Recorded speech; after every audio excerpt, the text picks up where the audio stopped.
शंकर प्रसाद व्यास नाम के एक भाई साहब कांची में नीम करोड़ी बाबा के साथ वॉक कर रहे थे। अपना हाथ रही दोस्त के से हाथ रख करके घूम रहे थे दोनों, और अचानक मिस्टर व्यास के दिमाग में ये बात आई, नीम करोड़ी जी को तो लोग मानते हैं कि हनुमान का अवतार है। उनके कंधे पर जो हाथ था उसका वजन बढ़ते गया, इतना वजन बढ़ गया कि बर्दाश्त नहीं कर पा रहे थे और चीज़ें नॉर्मल हो गई, वेट खत्म। इससे पहले कि हम लोग क्लास चालू करें, मैं आपसे कुछ पूछना चाहता हूँ। आप ईमानदारी से अपने अंदर टटोलिएगा, उसके बाद बताइएगा, क्या एनलाइटेंड मास्टर्स होते हैं?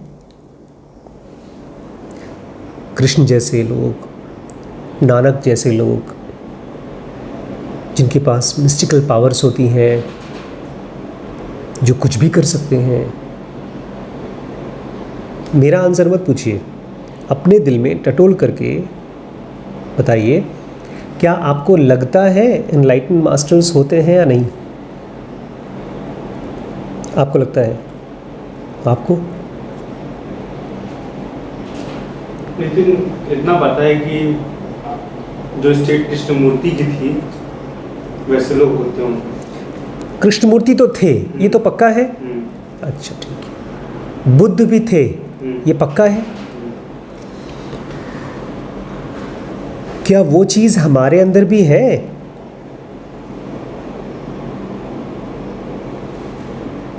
मैं एक और एंगल से पूछता हूँ, थोड़ा सा आपको ललचाता हूँ।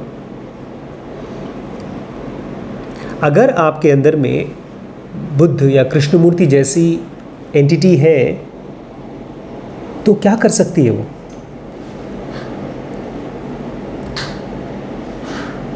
अभी हम लोग गए थे भीमताल, तो वहाँ से कांची धाम गए थे, नीम करोड़ी बाबा के यहाँ। उनकी कहानी सुनिए। शंकर प्रसाद व्यास नाम के एक भाई साहब कांची में, वहीं जहाँ उनका मंदिर है, आश्रम है, नीम करोड़ी बाबा के साथ वॉक कर रहे थे, और उस समय बड़े अच्छे मूड में थे नीम करोड़ी।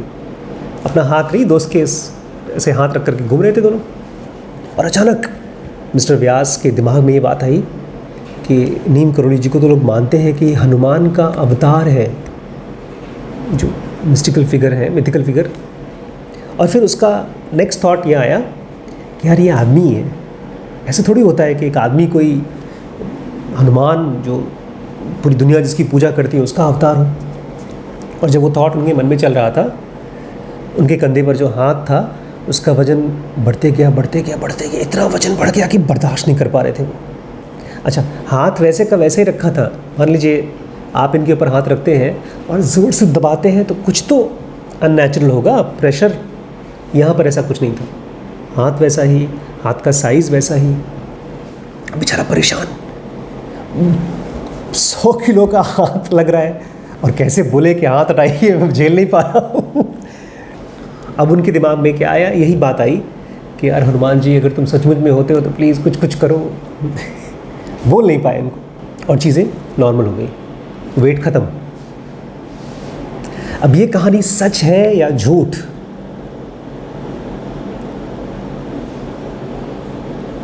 जिसने लिखी है, क्यों लिखी है ऐसी कहानी? आश्रम में लोगों को बुलाने के लिए, श्रद्धा बढ़ाने के लिए, चाहे झूठी हो चाहे सच्ची हो। हम किसी भी चीज़ को तब तक नहीं पा सकते जब तक उसके होने की पॉसिबिलिटी हमारे बायस में ना हो। वो जो किताब थी AI वाली, मैं खोज रहा था, 1 महीने से खोज रहा था, कहीं मिल नहीं रही थी। फिर मैंने बोला चलो होगी तो मिलेगी, कोई ले गया होगा तो बात ख़त्म हो गई। आज सुबह जब अलमारी खोली, सामने पड़ी दिखाई दे रही थी। या तो जादू से वहाँ आ गई, या तो वहाँ थी, मुझे दिखी नहीं थी। लेकिन मैं खोज क्यों रहा था? क्योंकि मुझे पता था कि वो किताब यहाँ पर है।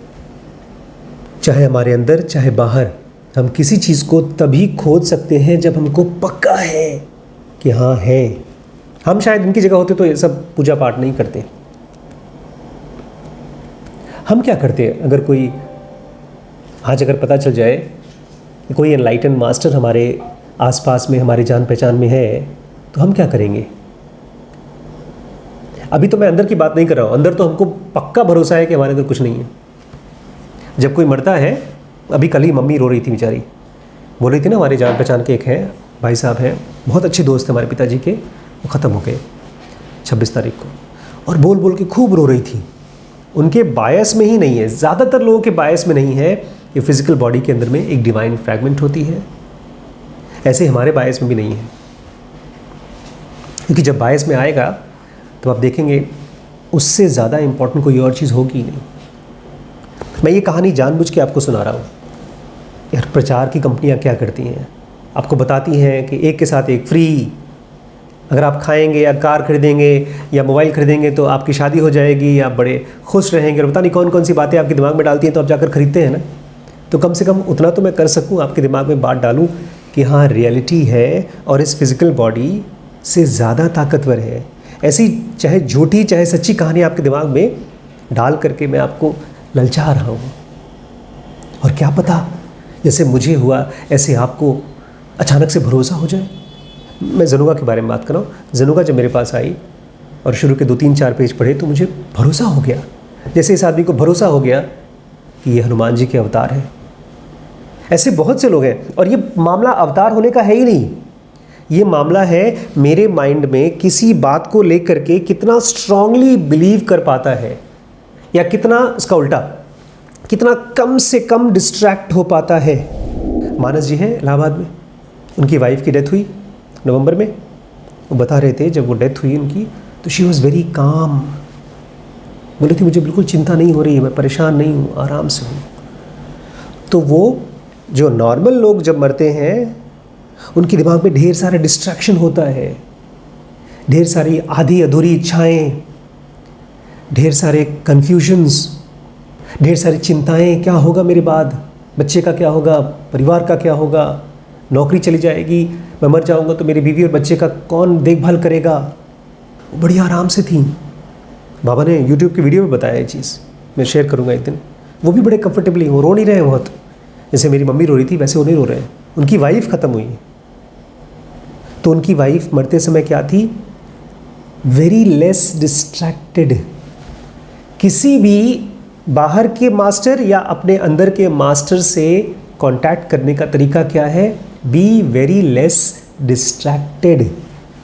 आपके पास 10 किताबें हैं, एक किताब आपको अमीर बनाएगी, एक किताब आपको बड़ा फेमस बनाएगी, एक में आप पढ़ लेंगे तो शायद यूट्यूबर बन जाएं, एक में कुछ और बन जाएं। ये सारे के सारे ऑप्शंस हैं और ये आपको क्या करेंगे, डिस्ट्रैक्टेड।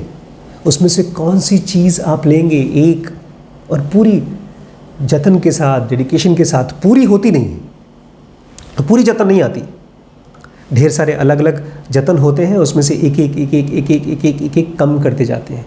फिर जो बचता है वो ऐसे लोग होते हैं, इन्होंने जाकर तपस्या की थी। नीम करोड़ी नाम का कोई गांव था, वहाँ पर पता नहीं बात सच है कि झूठ, क्यों झूठ लगती है ऐसी बातें हमको। इनको छोड़ दीजिए, हमारे अंदर में डिवाइन फ्रैगमेंट है, ये बातें हमको झूठ क्यों लगती हैं, झूठ लगती हैं नहीं तो हम अंदर चले जाते हैं। झूठ लगती है क्योंकि हम हैं डिस्ट्रैक्टेड। और इसका उल्टा नहीं होता, कुछ ऐसा नहीं होता कि अच्छा ठीक है आज से डिस्ट्रैक्शन खत्म, सुपरमैन की तरह अपने आप को फोकस कराऊंगा, ऐसा नहीं होता। डिस्ट्रैक्शन का उल्टा अवेयरनेस या फोकस कैसे आता है, धीरे धीरे से आपको समझ में आ जाता है बॉस रियलिटी है और मुझे अपने आप को तराशना होगा, अपने माइंड में अपने कामों के ज़रिए अपने अंदर में लाइकिंग डेवलप करनी होगी, इंक्लिनेशन या वासनास डेवलप करने होंगे, तब जा कर के मैं 10 किताबों में से या 10 लोगों में से या 10 थॉट्स में से किसी एक थॉट को प्रायोरिटी बेसिस पर रखूँगा। तभी जनुगा या बुद्ध की टीचिंग्स काम कर पाती हैं। उसके पहले हम लोग पढ़ रहे थे कल, हम लोग कौन है, गीली लकड़ी है। बेचारा आग लगाओ आग लगाओ, जलता ही नहीं। लकड़ी जलती है, लकड़ी का पानी नहीं जलता। उस लकड़ी ने क्या सोख रखा है, ढेर सारा डिस्ट्रैक्शन। यह लकड़ी है आपका अवेयरनेस और पानी है आपका डिस्ट्रैक्शन या ड्रिफ्ट। उसको कम करने के लिए समय बिताइए खुद के साथ। अभी एक गुरुजी का किसी ने वीडियो भेजा है मुझे, बड़े मन से एक बच्चे ने गाना गाया है, कोई छोटे बच्चे ने, मुझे नाम गाना नहीं याद नहीं आ रहा है कौन सा था, और उस बच्चे को सम्मानित किया है मिनिस्टर ने।